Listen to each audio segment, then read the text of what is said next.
हमारे देश का सेंसर बोर्ड है यानी कि सीबीएफसी का एक ही मंत्र है, अगर कहानी सच्ची है तो उस पर कैची चलाना हमारा जन्मसिद्ध अधिकार है। जी हाँ, दिलजीत दोसांझ की much awaited film Punjab 95, sorry अब इसका नाम बदल के सतलज रख दिया गया है। इसे 3 जुलाई को ओटीटी प्लेटफॉर्म जी5 पे चुपके से रिलीज कर दिया गया। जनता खुश हो गई क्योंकि 3 साल की बड़ी लड़ाई के बाद में ये मूवी आखिरकार जरूर देखने को मिलेगी। लेकिन भाई साहब, ट्विस्ट तो अभी बाकी था। फिल्म रिलीज हुई, लोगों ने तारपों के पुल बांधे और अचानक जी5 ने कहा कि सरप्राइज, अब ये फिल्म भारत में नहीं दिखेगी। मतलब जितनी देर में आप नेटफ्लिक्स का पासवर्ड याद करते हो उतनी देर में तो फिल्म ओटीटी से गायब भी हो जाती है। आज के इस वीडियो में हम इस पूरी कंट्रोवर्सी का पोस्टमार्टम करेंगे क्योंकि आखिर में इस मूवी से पूरी सिस्टम को मिर्ची क्यों लगी है। चले कहानी को बिल्कुल शुरुआत से स्टेप बाय स्टेप समझते हैं। इस फिल्म को डायरेक्ट किया है हनी त्रेहान ने। इस फिल्म की ओरिजिनल कहानी आधारित है पंजाब के मशहूर मानवाधिकार कार्यकर्ता जसवंत सिंह खालरा की जिंदगानी पे। अब जबकि साल 2022 में ये मूवी सेंसर बोर्ड के पास में गई, सेंसर बोर्ड के अधिकारियों ने कैंची निकाली और बोले हम इसमें एक नहीं दो नहीं बल्कि 127 कट लगाने वाले हैं। भाई 127 कट, जितने इन्होंने फिल्म में कट मार दिए हैं इतने तो बेचारे दिलजीत की कमीज में भी कतरन नहीं होगी। सेंसर बोर्ड चाहता था कि फिल्म का नाम बदल दिया जाए। मेकर्स अड़ गए कि हम इतिहास को इस तरह नहीं बदलेंगे। नतीजन फिल्म 3 साल तक डब्बे में बंद रही। अब आपकी तरफ से ये सवाल जरूर उठना चाहिए कि जसवंत सिंह खालरा कौन थे और उनकी कहानी इतनी कड़क क्यों है। 1952 में पंजाब के अमृतसर के पास वाले खालरा गांव में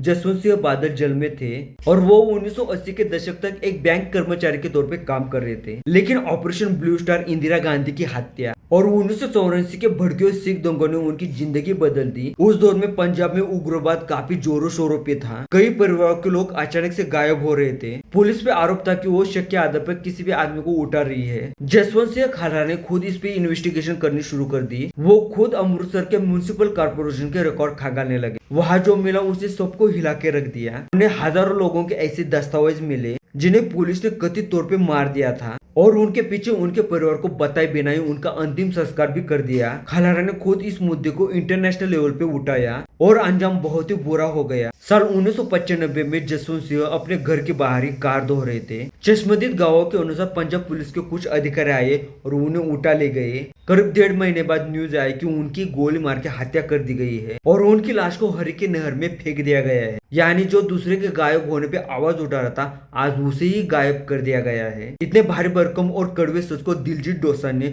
बड़े पर्दे पे बखूबी उतारा है। दिलजीत के साथ में अर्जुन रामपाल, कवलजीत सिंह और सुविंदर विक्की जैसे तगड़े स्टारकास्ट भी शामिल है। जरा सोचिए, दिलजीत दोसांझ चमकीला बनकर बहुत बड़ा कमाल कर चुके हैं, तो सतलज के लिए अब का लेवल क्या रहा होगा। जैसे ये मूवी बिना किसी कट के जी5 पे रिलीज कर दी गई, सोशल मीडिया पे थिएटर जैसा तहलका ही मच गया। वैसे भाई, सेंसर बोर्ड और सिस्टम से पंगा लेने के मामले में सिर्फ बॉलीवुड या पंजाबी आगे नहीं, अब जरा साउथ की तरफ भी नजर घुमाओ। वहाँ पे हमारे जननायकन का अलग ही स्वैग चल रहा है। बॉस थलपति विजय ने जब अपनी टीवी के नाम की राजनीतिक पार्टी बनाई, वैसे उनके फैंस ने उन्हें असली जिंदगी का भी जननायकन बना दिया। लेकिन भाई, रियल लाइफ से रियल लाइफ के इस पॉलिटिकल थ्रिलर जब विजय स्क्रीन पे आके अपनी फिल्मों के दौरान मौजूदा सिस्टम पे चोट करते हैं, तब तक लोगों की कुर्सियां जरूर हिलने लगी है। इसी सेंसरशिप का गहरा मुकाम पड़ा है। जैसे सेंसर बोर्ड वाले कैंची नहीं तलवार लेके बैठे हैं। इस फिल्म के मेकर्स परेशान है कि इसका टीजर रिलीज करें या वकीलों की लीगल सेफ्टी की बात करें। जनता तो थिएटर में सीटें बजाने के लिए तैयार बैठी है। यानी सिंपल सी बात है बॉस, चाहे दिलजीत पाजी की सतलज हो या थलपति विजय की जननायकन का पॉलिटिकल स्वैग हो,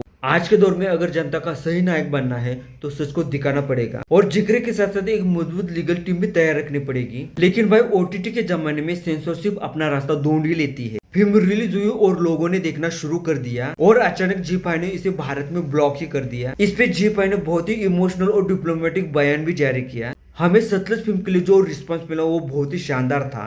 हम क्रिएटिविटी और सच्ची कहानियों के साथ में हमेशा ही खड़े हैं, लेकिन मौजूदा हालात देखते हुए और भारत सरकार का अंतिम आदेश आने तक हमें रुकना पड़ेगा। वहाँ मतलब कहानी अच्छी है तो हम साथ में खड़े हैं, लेकिन हम इसे आपको दिखाएंगे नहीं। मौजूदा हालात मतलब जी5 ने साफ साफ नहीं बताया है, लेकिन ये बात तो क्लियर कि फिल्म अच्छे सब्जेक्ट को ही ले कोई न कोई बड़ा प्रेशर या कानून पेच में ही फंस गया है। लो भाई, मॉरल ऑफ द स्टोरी यही है कि आप इतिहास की किताबें जरूर बदल सकते हैं। फिल्म का नाम पंजाब 95 से लेके सतलज जरूर कर सकते हैं, लेकिन जो सच में सच है वो कहीं न कहीं सोशल मीडिया पे बाहर आ ही जाता है।